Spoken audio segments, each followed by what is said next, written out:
जी, आत्म मंथन में आपका स्वागत है। अब हम 9 देवियों की जो पूजा कर रहे थे उसमें से 7वें नवरात्र की बात करते हैं। 7वां नवरात्र अर्थात माँ कालरात्रि। ठीक है, तो यहाँ माँ कालरात्रि की पूजा करने का विधान है। माँ का कौन से ग्रह से कनेक्शन है? शनि ग्रह से। शनि ग्रह से, शनि के रिलेटेड कोई भी दिक्कतें हों, कोई भी परेशानी हो, तो माँ कालरात्रि की पूजन से जो है आपके लिए सब शुभता बढ़ जाएगी। अब माँ के रूप को, विग्रह को जब हम देखते हैं तो माँ का रूप कैसा है? माँ गदर्भ पे यानी गधे के ऊपर बैठी हुई होती हैं। माँ बिजली के समान जो है, गले में माला, हाथों के अंदर मतलब एक बिजली सी दौड़ती हुई दिखाई देती है। उसके बाद मुंडमाला माँ के गले में होती है, खप्पर होता है माँ के हाथ में।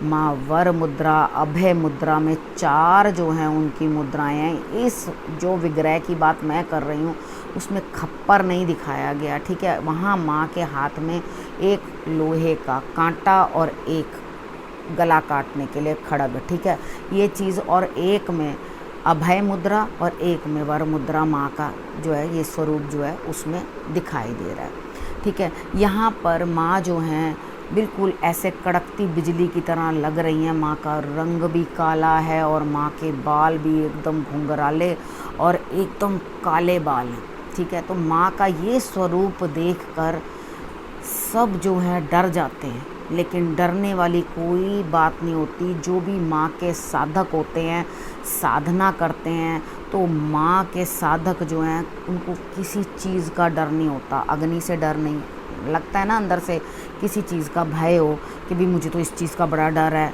अग्नि का भय नहीं, शत्रु का भय नहीं, जल का भय नहीं, उनको किसी चीज़ से कोई डर नहीं।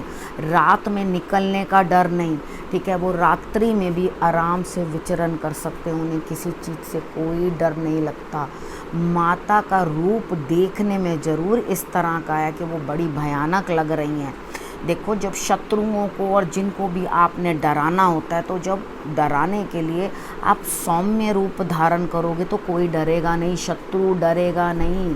तो ये जो माँ की स्थिति थी, ये शत्रु को डराने के लिए थी कि उसके रूप को जो है माँ ने, कहते हैं ना, खप्पर भर भर पी गई लहू माँ, तो लहू पी गई थी, ठीक है। उन्होंने अपने खप्पर में मार मार के इसके अंदर भर लिया था। क्योंकि क्या होता था, रक्त बीज का जब रक्त जगह जगह गिरता था तो वहाँ से कई कई और उग जाते थे, राक्षस निकल आते थे।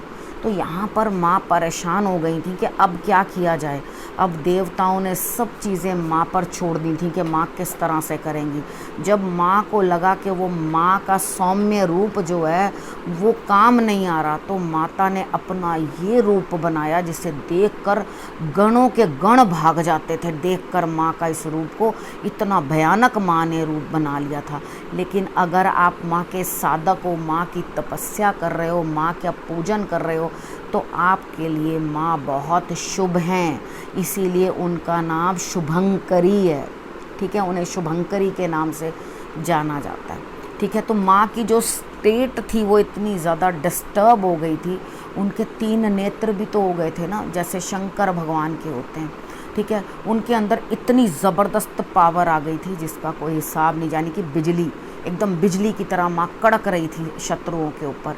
तो इधर क्या है, जो साधक हैं, साधकों को अपने सहस्त्रार्थ चक्र के अंदर जो है अपना ध्यान जो है रखना है, ठीक है। ध्यान इस दिन, किस दिन, कहाँ पे करना है? सहस्त्रार्थ चक्र पे, ठीक है। इसके बाद आपको जो है बहुत जल्दी सिद्धियाँ जो है, जो भी सिद्धि आप प्राप्त करना चाहें वो सिद्धियाँ प्राप्त होती हैं। अब सिद्धियों को कितनी बार क्या करते हैं हम लोग, मिसअंडरस्टैंड करते हैं, तो डर जाते हैं इस चीज़ से। सिद्धियाँ प्राप्त करनी क्या चीज़ होती है?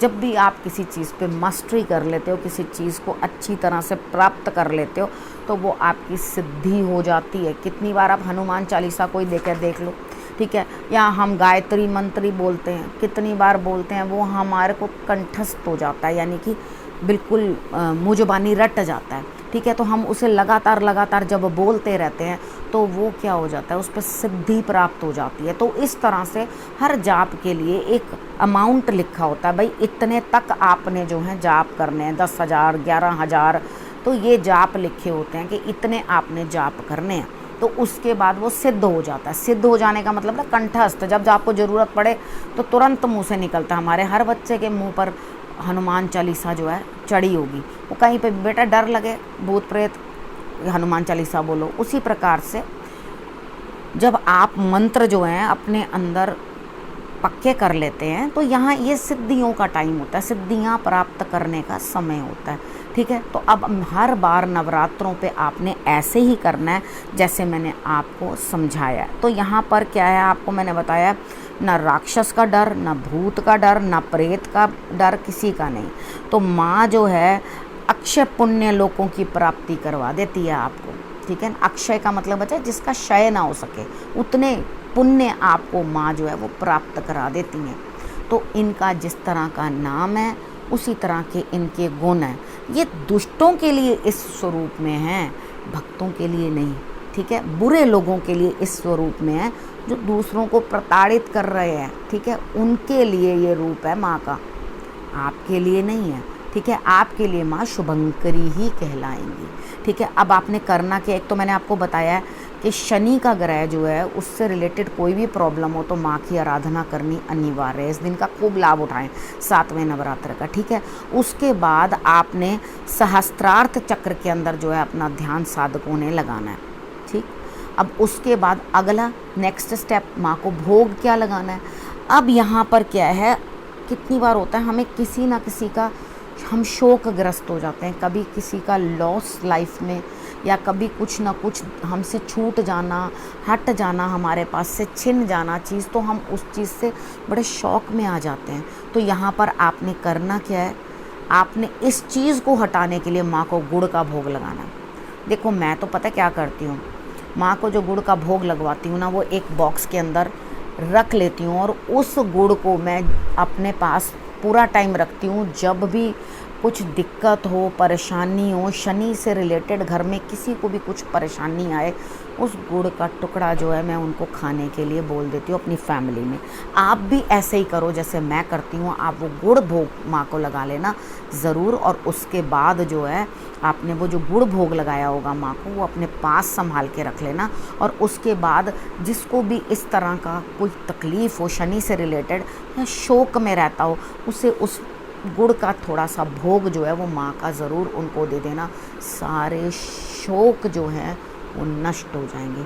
ठीक है, अब सब चीज़ें क्लियर हो गई हैं। अब आपको सब समझ आ गया होगा कि 7वें नवरात्र में माँ कालरात्रि की पूजा किस प्रकार से आपने करनी है। अब इस विषय को यहीं समाप्त करती हूँ, लेकिन देती हूँ आपको ढेर सारे अपने आशीर्वाद। माँ से प्रार्थना करूँगी कि आपका घर जो है सुख संपत्ति से भर जाए। शनि के संबंधित कोई भी स्थिति हो आपके लिए बनती हो तो माँ आपके दुखों को, शोकों को सुख में परिवर्तित कर दे। अब इस विषय को यहीं करती हूँ समाप्त। अगले विषय के साथ आपके पास फिर से आऊँगी, तब तक के लिए नमस्कार।